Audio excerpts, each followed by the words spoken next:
makikuban sa mga walay ulam, kundi nalipay pagpalandong sa balaod sa Ginoo sa adlaw ug sa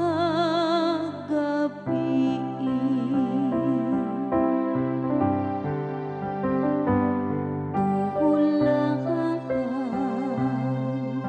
Sila nga nagalaon sa Ginoo,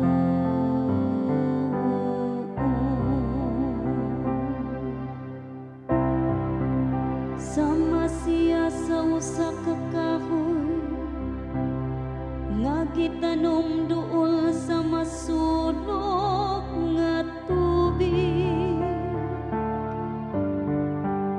nga nagakatag sa iyang bunga sa ting bunga, ug ang iyang dahon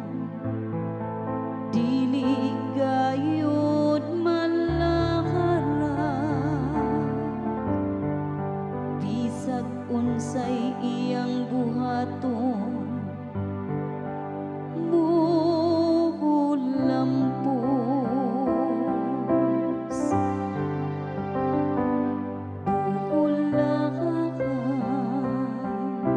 sila nga nagalaon sa Ginoo.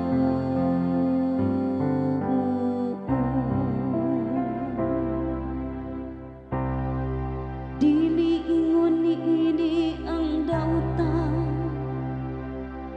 dili gayon, sama sila sa taho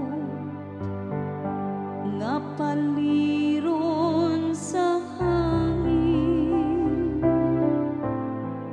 kay ang Ginoo nagabantay sa dalan sa mataharo, apan nagalaglag sa dalan sa